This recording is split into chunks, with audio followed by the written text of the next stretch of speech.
Hi everyone, hope you're doing well from wherever you're watching this channel, depending on your time zone. Now, we are anticipating for by-election to take place in this country, and the campaigns are going on.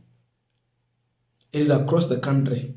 But then in this video, my focus is in the Western region, and I'll be very specific.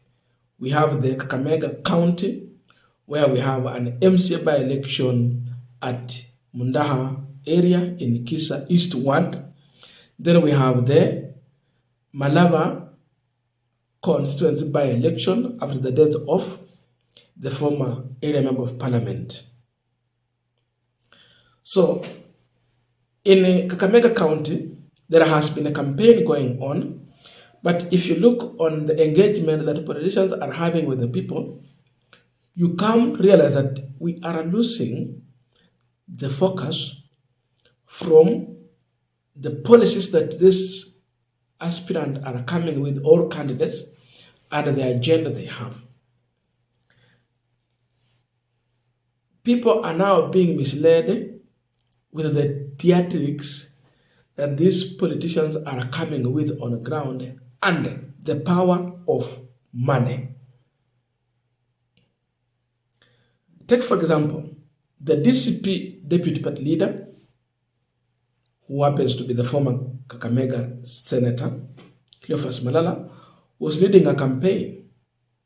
And this was in Mundaho area, a campaign for an MCA who is contesting for the Kisa East Ward. And there are serious issues that he raised. Actually, not serious, it's a joke. He said this is a KCSE exam leakage. But in his leakage, he was enticing his audience with the handouts. And the interest here is all about making sure that William Ruto is a loser, which might be okay for them. But they are not really telling people why not William Ruto. So this is what Malala is comparing here. William Ruto versus other leaders. And his intention is that the crowd must reject William Ruto and go for anything, including even if it means a sheep. That you have a sheep and William Ruto on ballot. Two faces. Sura moja ya kondoo, ingine William Ruto. Yeye upige kondoo lakini sio William Ruto. So, he's comparing William Ruto with Rigathi Gachagua, who is the best his audience, Rigathi Gachagua.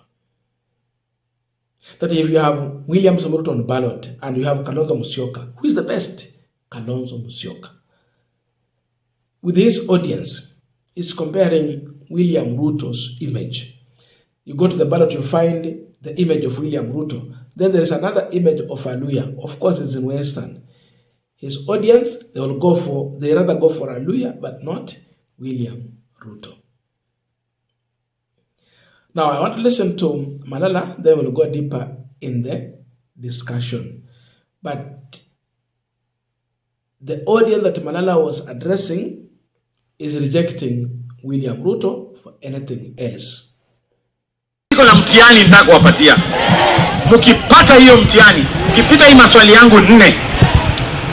Mkipita hiyo maswali, ile kitu walikuwa wamesema watawapatia, mimi nitaongezako kidogo.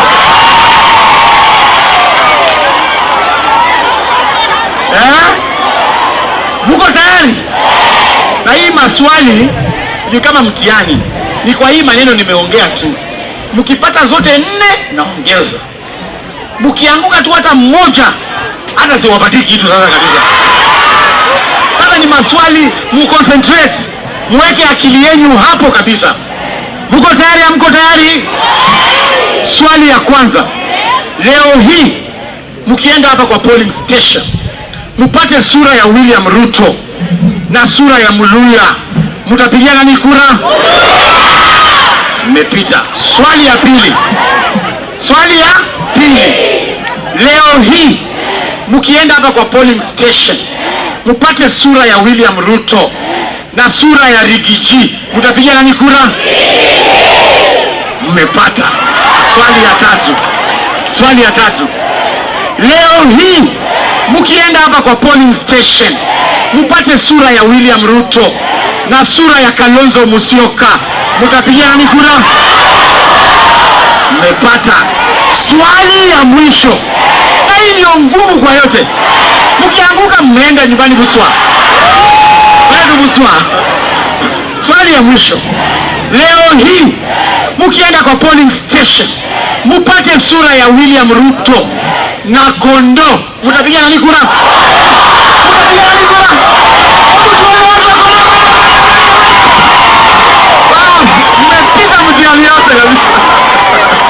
Now, I want us to continue with this Punchline discussion, but before we go in the discussion, I have a quick and humble request. For those who are watching the channel and you have not yet subscribed, please consider subscribing. To our returning subscribers, I must say thank you so much. And again, to all our viewers, please give the video a thumbs up. Thank you so much, and back to our... Now, for majority of us who are not comfortable with the leadership of William Ruto, we can easily buy into Malala's agenda, but we end up making a wrong decision also, which will take us back to the same problem that we are complaining about. Malala is not explaining to his audience why not William Ruto and why Gachagua. Why not William Ruto and why Aluya? He is not telling us why not William Ruto and why a sheep. That's why there is the problem. They must come out very clear to tell us, why should we not think of voting for William Ruto? We know that under President William Ruto's leadership, most of his policies are not friendly to the business. That most of the bills they have come out with, they are not friendly to the people and the economy.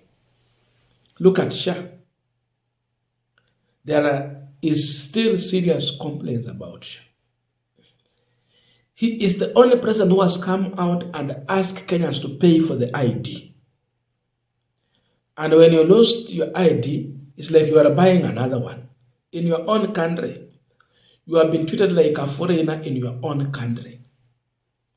Today we are going to election and now they are begging William Ruto to remove the charges on the ID.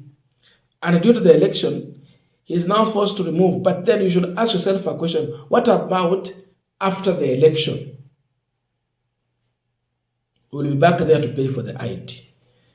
The economy is not thriving due to the policies he has come out with. It does not attract or encourage investors to come and put their money in this country. For that reason, Ruto must go. But Malala should tell us why Gachagua. How better is Gachagua than William Ruto? Though there are a lot we can also remember about what Gachagua did when he was the deputy president.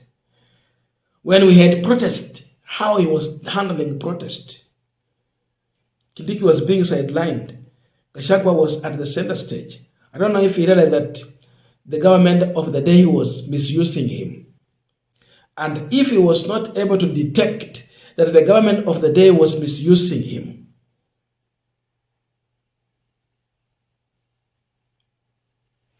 then when he becomes the president, how will he notice when those who are helping him are misusing him? Why Kalonzo Musyoka? He should tell us how better is Kalonzo Musyoka than William Ruto. And why Aluya? How better is Aluya than William Ruto? He must come out and tell us how better is a sheep than William Ruto. Otherwise, these people are in a campaign of showing power of money. Malala has gone there with money, as he entices his audience with that money. He must know that William Ruto was also in Kakamega with money. He has had a huge crowd, and watu walipewa bahasha nzuri pia. So they are reducing their campaign to handouts. And if that's the way to go, it is not going to be very easy. Because Ruto has money, bigger money than what they have. And he is ready and willing to spend so that he can retain power. I don't know your views, but please let us know in the comment section so that we can continue with this Punchline discussion. Thank you so much, and see you in our next video.